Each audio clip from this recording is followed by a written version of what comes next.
Bonjour, bienvenue dans notre nouveau podcast. On a un sujet très important, comment acheter un bien immobilier en toute sécurité. L'invité تاعنا تاع اليوم maître Laroussi Nabila, notaire. مرحبا بك madame. قدمي نفسك استاذة. شكرا Monsieur Islam, merci pour l'invitation. Maître Laroussi Nabila, ancienne avocate, inscrite au tableau des avocats du barreau d'Alger depuis 1992, avocate omise, notaire promotion 2018, médiatrice judiciaire assermentée. استاذة حنسقسو quelques questions باش تفيدينا بالاكسبرتيز تاعك. Qu'est-ce qui vous a passionné dans votre métier, Oussama? Dans cette profession, je vais dire, de droit, en fait, pourquoi notaire, avocat, la robe noire, le barreau, la médiation. En fait, ce sont des professions qui m'ont toujours inspirée et passionnée. Oui. J'ai toujours été attirée par ce qu'on appelle le professionnel de droit, la justice, la médiation comme justice alternative, le juge de paix, le prestige. C'est plus qu'un job, c'est pour le prestige. Il faut savoir, Islam, que le notariat, مهنة مرموقة. Elle est prestigieuse وعندها هيبة وقيمة ويعني حتى ربي سبحانه وتعالى يعني عطالها مذكورة عظم هذه المهنة وهي مذكورة في أطول سورة من القرآن الكريم الآية 282 من سورة البقرة بعد بسم الله الرحمن الرحيم يا أيها الذين آمنوا إذا تدينتم بدين إلى أجل مسمى فاكتبوه وليكتب بينكم كاتب العدل. صدق الله العظيم. Ce qu'il faut savoir aussi, Islam, c'est que le notaire, يعني كلمة الموثق المصدر تاعها جاي من الثقة. يعني le notaire, ce qui est passionnant dans ce métier, c'est que le notaire, c'est un mentor. C'est un mentor, il faut le dire. C'est lui qui maintient l'équilibre entre les parties, توازي المعاملات بين الأطراف، هو اللي يحمل المراكز القانونية لأطراف العقد. On va dire c'est un guide, c'est un conseiller et c'est un garant qui est au service du citoyen et de l'État. أستاذة دوكا نحب نشري دار، وشنو هما لي زيتاب اللي نديرهم قبل ما نشري؟ Très bonne question, Islam. الواحد اولا كي يحب يشري دار نقولوا يشري عقار، تكون دار، تكون ان ابارتمون، اون فيلا ولا حتى قطعه ارض. اولا الشيء اللي لازم يكون يعرفوا المواطن انه يتعرف على الشخص اللي راح يبيع له الدار. يعني البروبريتير. لو بروبريتير دو بيان اوبجي دو لا فونت، الهويه تاعو. يقدر يكون هو يقدر يكون ان سول بروبريتير، يقدروا يكونوا دو باغ اكزومبل. جو في سيتي دي زيكزامبل. لو ماري اي ليبوز يقدروا يكونوا مجموعه من الورثه. يعني نعرف الهويه تاع الشخص هذا، اسكو هو غيالمون سي لوي كي فا مو فوندر لو بيان. هذه الاولى. نتعرف على العقار موضوع البيع. قال باغ اكزومبل هاد لو بيان سي ان ابارتمون. C'est un appartement situé telle adresse, dans un bâtiment numéro 1, au premier étage, au rez-de-chaussée, numéro de l'appartement, la surface, etc. تكون قطعة أرض مثلا، نروح تاني نشوف هذيك القطعة، نعاين العقار اللي أنا راح نشري. هذه أولا. ثانيا نشوف العقد لأنه العقد هو يعني المصدر الأول في المعاملة العقارية. العقد اسكو سي ان اكت باسكو اتونسيون العقد لازم يكون عقد مكتوب باسكو الكتابة يعني هي في هرم وسائل إثبات في المعاملات العقارية هي الكتابة، والدليل أقوى دليل في المعاملات العقارية هي الكتابة والكتابة الرسمية. يعني الرسمية كيفاش رسمية؟ تكون صادرة من عند موثق. والشهر العقاري بيان سور يكون عقد مكتوب، يكون رسمي، ويكون عقد مشهر. يعني وكان ما كانش هاد لي تخوا كونديسيون هادوما العقد يكون باطل. وبالتالي يعني واحد لازم يتاكد من هويه الاطراف، من السند الملكيه، ويتاكد من العقار في حد ذاته. اسكو هذا العقار هذا ماهوش مرهون، اسكو هذا العقار هذا ماهوش محجوز، وكيفاش وي. استاذه وي اسمحي لي نقاطعك، كيما هذا العقار كيكون مرهون، كيفاش اللي حيشري يعرف باللي العقار اذا مرهون ولا مش مرهون؟ وين يروح؟ وين يتوجه؟ Le centre de contrôle de l'immobilier, c'est les conservations foncières territorialement compétentes. المحافظه العقاريه. المحافظات العقاريه يروح يتقدم، المشتري هو اللي عنده مسؤوليه باش يعني في سي انفستيغاسيون، يروح يشوف هاسكل هذا العقار هذايا ماهوش محجوز ماهوش مرهون، وبالتالي يطلب سكون ابل لو نيجاتيف ولا لو بوزيتيف دو بيان اوبجي دو لا ترانزاكسيون. تري بيان. داكور. فو سيتي ان اكزامبل باغ اكزامبل، حنا يعني في المكتب هذه صارت لنا مؤخرا ما عندهاش بزاف، واحد تقدم عندنا جاب لنا عقد فيه سند ملكيه قطعه ارض مثلا، وفي الليفري فرونسي عقد قطعه ارض صالحه للبناء. صالحه للبناء. il faut être précis. فوق ليفري فرونسي سيتي اكري قطعه ارض فوقها بنايه. كي خرج لنا النيجاتيف مكتوب فيه عقد ارض قطعه ارض صالحه للبناء. يعني البنايه ما كانش في ما كانش. يا ان بروبليم دونك on s'est, bien sûr, on est parti vérifier au niveau de la conservation foncière. Là, à ce moment-là, on va demander d'autres informations, d'autres documents. On a demandé ce qu'on appelle un plan cadastral. Et c'est avec le plan cadastral qu'on a su que le négatif, il a été mal rédigé, il était faux. Donc, زادونا فوق النيجاتيف قطعة أرض فوقها بناية. Donc, هذوما من بعض الوثائق اللي قدمها الأستاذ، هذوما تقدر تكون غلطة. هذه الغلطة اللي حيشري ما يخافش بزاف كيما لو كان تكون يعني فيه تحايل. وي. باسكو هذه غلطات مودي فيها، مي كي يكون فيه تحايل تاع البايع ولا تاع هذيك اللي يكون فيها مشكل كبير. شوف نعم سي فري كو يعني نول نيت على لابري، نول نيت على لابري. يعني المشتري يفا ايسيي دو سو بروتيجي او ماكسيموم. كيفاش بروتيجي؟ قد ما يكونوا ضمانات يكونوا المخاطر، قد ما تكون ضمانات عاليه يكون المخاطر يعني منخفضه.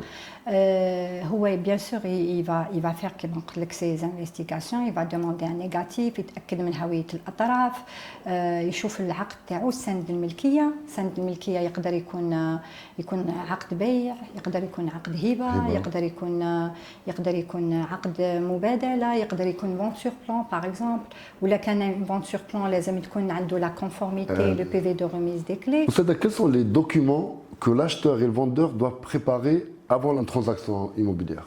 Oui, le vendeur, كما كنت قلت لك, bon, il a d'abord الهوية تاعو, la pièce d'identité, لازم تكون biométrique, l'acte de naissance, bien sûr, les titres de propriété. Les titres de propriété, des actes écrits, publiés, notariés, d'accord. Et le livret foncier, est-ce que c'est obligatoire? Oui, le livret foncier, il n'est pas automatique, c'est-à-dire il faut d'abord vérifier si la zone elle est cadastrée. D'accord. Si la zone est cadastrée, bien sûr, automatiquement, on doit demander un livret foncier. Mais si la zone n'est pas cadastrée, donc on ne demande pas de livret foncier.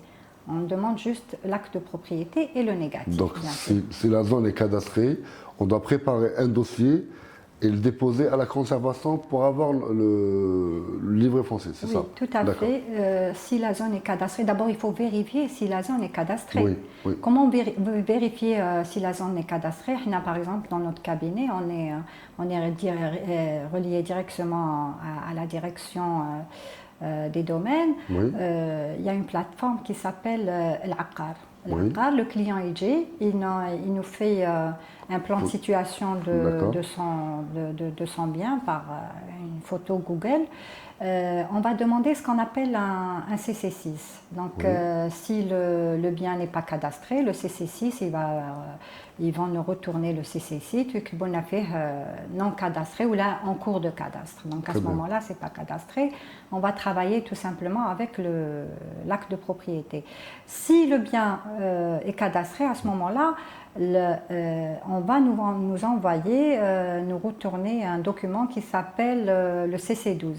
Le CC12, c'est le document qui, justement, qui justifie que le bien est cadastré. À ce moment-là, le client il va se rapprocher vers le cadastre, le service du cadastre qui a été fusionné maintenant avec, parce qu'avant il y avait le cadastre ou la conservation wahda, donc ils sont dans le même service de la conservation foncière. Il va préparer il va déposer tout un dossier pour entre autres le CC12 pour demander le livret foncier. L'acheteur, par contre, lui, il va déposer juste son extrait de naissance et sa pièce d'identité biométrique et bien sûr l'échec. L'échec, c'est le montant. Et pour l'échec, Oustada, donc, quel est un chèque pour le propriétaire, bien sûr, et un chèque de 1/5? Tout à fait. C'est-à-dire la transaction, elle va se faire par des chèques. Oui. Il faut savoir qu'avant la loi de finances 2025, les déclarations qui étaient à plafonner selon la loi 1553 oui. du 16 juin 2015. Les transactions avaient un seuil.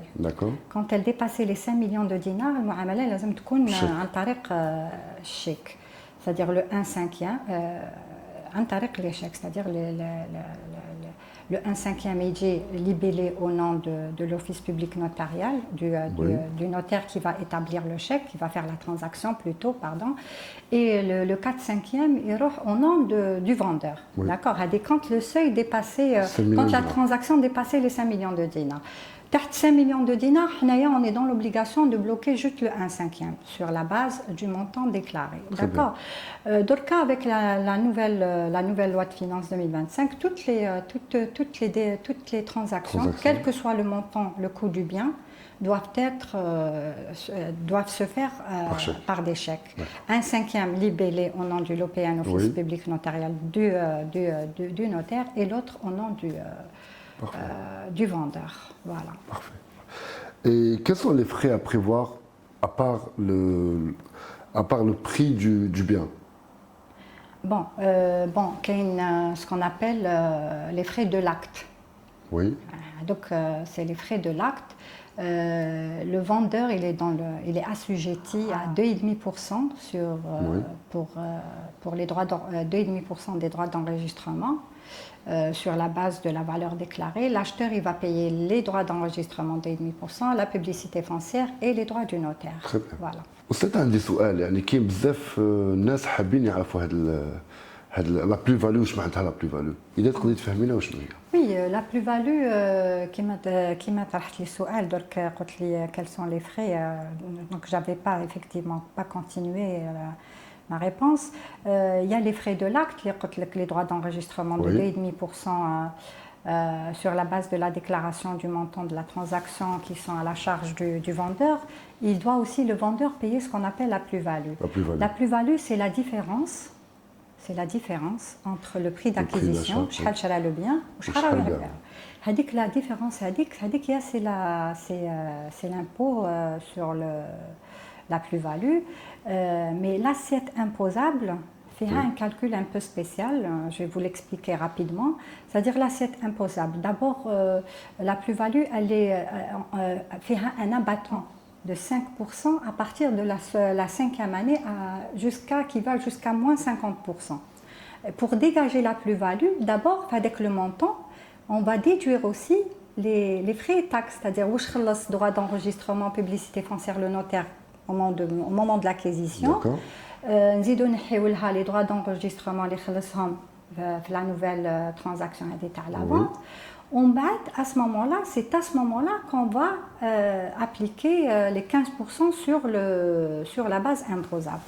Bien sûr qu'il y a des cas qui peuvent bénéficier de moins 50% aussi quand c'est leur unique bien. D'accord. On peut aussi faire un abattement de moins 50%. Donc voilà à peu près, je pense. J'espère avoir été clair parce que c'est un peu. Il faut toujours faire la plus-value. Est-ce que les frais d'agent immobilier, par exemple, parce que le bien il y a un agent immobilier, l'acheteur et le vendeur, il va prendre une commission. Donc, est-ce que la commission bien sûr, quand il prend une commission, il y a une facture, l'acheteur. Oui. Donc, est-ce que هذه يقدر يدخلها في la plus-value? En principe, oui, parce que l'agent immobilier, quand même une profession réglementée. Et il a aussi. C'est des charges aussi. Donc le vendeur, il va lui payer des honoraires aussi, il lui a payer des honoraires, donc c'est des charges pour lui. Il y a aussi des factures, si jamais par exemple le vendeur il connaît des travaux d'aménagement, des travaux, parce que quand clos est couvert, c'est-à-dire le bien il n'est pas fini, il a fait des travaux, des aménagements et tout. Et s'il a des factures aussi, ils peuvent être déduits du montant de imposable, de la plus-value. Voilà. Quelles sont les options de financement aujourd'hui pour acheter un bien immobilier en Algérie? Les options de financement, c'est vous pouvez prendre un crédit immobilier, il y a le crédit classique, il y a aussi ce qu'on appelle par la finance islamique. Et la finance islamique, c'est-à-dire que l'avantage de la finance islamique, c'est que les options de financement, ça peut être Murabaha al-Aqariya, c'est-à-dire la banque, elle achète un bien, elle vous le revend avec une marge bénéficiaire.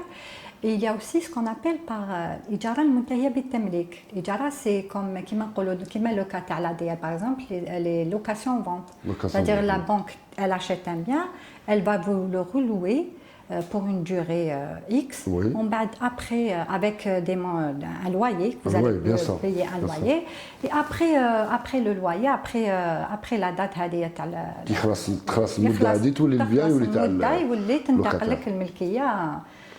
donc voilà. Et ça aussi pour la diaspora. En ce moment, la diaspora كاين بزاف اللي يحبوا يجوا الجزائر ولا اللي جاوا الجزائر et ماذا بهم يعرفوا est-ce qu'ils ont le droit d'avoir un prêt bancaire? Bien sûr. Sauf le prêt bancaire, il est pour les Algériens en Algérie et les Algériens résidant à l'étranger. C'est le même dossier, c'est la même procédure. Les mêmes procédures. Bon, on a peut-être des documents différents. Par exemple, sur le plan fiscal, les déclarations des salariés, est-ce qu'ils travaillent dans le public, est-ce qu'ils travaillent dans le privé. Voilà, donc la seule condition, c'est la solvabilité. La solvabilité, la personne, c'est son âge. Et est-ce qu'il a des revenus? Est-ce qu'il est capable de rembourser son crédit? C'est la seule condition. Mais sinon, bien sûr, il y a tout un dossier qui va être déposé au niveau de la banque, bien sûr, constituer un dossier et obtenir un crédit très, très facilement. Parce qu'il faut savoir que le citoyen algérien résident en France, c'est un Algérien. Il est de nationalité algérienne. Il y a aussi la condition du rapatriement de l'argent qui va passer via la Banque d'Algérie, peut-être pour déposer, comment on appelle ça? Par exemple, l'apport, l'apport en matière de crédit classique, parce qu'il est différent en matière de finance islamique. L'apport, on appelle l'hamish al-jiddiya, qui est la marge de sincérité. Vous allez vous présenter au niveau de la banque, je vais acheter un bien, la banque va s'engager avec vous, il faudrait lui verser ce qu'on appelle une marge de sincérité. Hamish al-jiddiya, تكون يعني عندها نفس قيمة العربون قال فوالا أنا جو acheter هذا لو بيان جو veux acheter هذا لو بيان j'arrive pas à l'acheter j'ai pas les moyens la banque تشريه لك وتعاود تبيعه لك dans le cadre de la finance islamique. عندي في هذه لا كيستيون هذه الكليون كيلقى ان ابارتمون ولا ان بيان immobilier donc on va dire un expat ou un Algérien qui habite en Algérie يلقى le bien. Est-ce qu'il يشوف عجبو خلاص تفاهم مع البروبريتير est-ce qu'il يشوف le notaire en premier ولا يشوف la banque إذا يعطوا له البري بانكير يعني يعطوا له شوف هو دابور كما كنت قلت لك من قبيله c'était la première question d'ailleurs l'acheteur il doit quand même connaître la personne qui va lui vendre. D'accord, est-ce que هذا الانسان هو réellement المالك للعقار est-ce que عنده الاهليه اسكو عنده صفه المالك اولا عنده الاهليه وشنو هي سيلاج est-ce qu'il est majeur est-ce qu'il a toutes ses facultés mentales est-ce que c'est lui le réel propriétaire. Donc il doit quand même l'acheteur il doit contrôler d'abord il y a beaucoup d'éléments qu'il doit il doit contrôler. Bien sûr, le notaire va l'accompagner. Le notaire va contrôler le côté technique, c'est-à-dire il va contrôler la véracité, la conformité et la régularité des documents qui sont à son niveau. Qui m'a contrôlé l'acte notarié, publié, le négatif. Mais quand même, l'acheteur, il a sa responsabilité. Il faut qu'il se déplace pour constater les lieux. Est-ce que هذا هو العقار اللي راح تشريه؟ D'accord, oui. Donc quand même, l'acheteur, il doit être présent. Il y a l'accompagnement, le notaire, il est garant, il le conseille, il est conseillé, il doit contrôler les documents. Après, mais quand même, l'acheteur, qui m'a dit, bien sûr, le notaire aussi va contrôler quand même l'ahliya ou le sifat al-mushtari, ça c'est sûr. Le notaire ne va pas établir des actes avec une personne s'il va constater qu'elle a un problème mental, s'il va constater qu'il est mineur. Oussada, une dernière question. Quelles sont les erreurs les plus fréquentes que vous voyez chez les acheteurs? Il faut beaucoup de temps. Hein. Oui. Il faut beaucoup de temps pour. Mais je vais citer un seul exemple. Oui. Le conseil que je donne, surtout aux acheteurs, qu'il y a بزاف الناس اللي يجوا لعندنا. Et d'ailleurs, كاين بعض les transactions qu'on refuse sur notre cabinet, c'est la déclaration du montant de la transaction. Alors, il achète avec un montant et il déclare moins de ce qu'il... Oui. Et ça, c'est un gros risque. Il faut que le citoyen comprenne qu'il est en train de se mettre en danger. Parce que s'il y a un problème, s'il y a une annulation de cet acte-là par n'importe quel moyen, et ben le vendeur va rembourser à concurrence du montant qui a été déclaré. D'accord. Donc c'est parmi un des conseils. بلا هذوك les impôts اللي يديروا لهم redressement ويديروا لهم خلينا هذيك خلينا c'est-à-dire on a parlé du conseil après oui.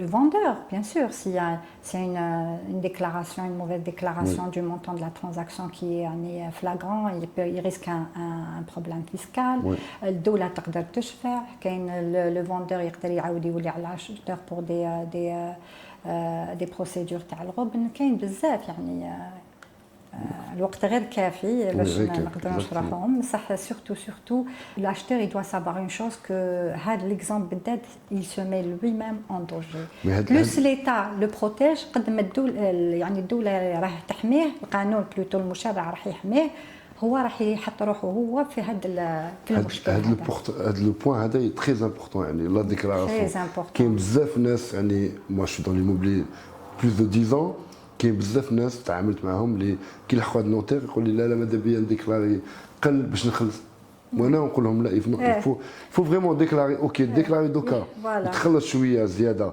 que تخلص fois 10 voilà après de toute façon il va être rattrapé par la plus-value etc.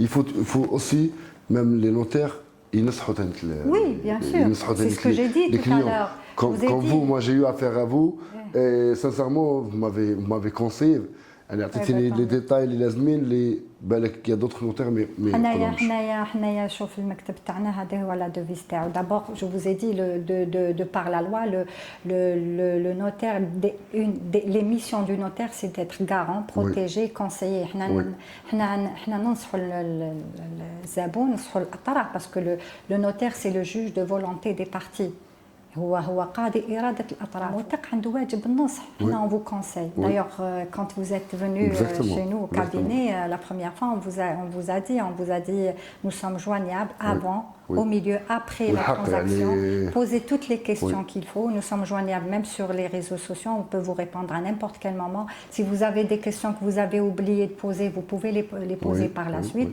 c'est-à-dire qu'on on fait tout pour protéger pour accompagner le client. Oussada, merci beaucoup pour votre expertise يعني الخبره اللي عندك عاونتنا بزاف وميرسي d'être venu. Je vous en prie avec plaisir. ان شاء الله نشوفوك في ساعه الخير ان شاء الله. ان شاء الله. également ان شاء الله نفيدوا نستفادوا même حنا نستفادوا من الخبرات تاعكم. ربي يحفظك. ونتلاقاو في ساعه الخير ان شاء الله. ان شاء الله. Merci pour l'invitation. À très bientôt. وانتم قعدوا معنا pour un nouveau podcast et une nouvelle aventure. سلام.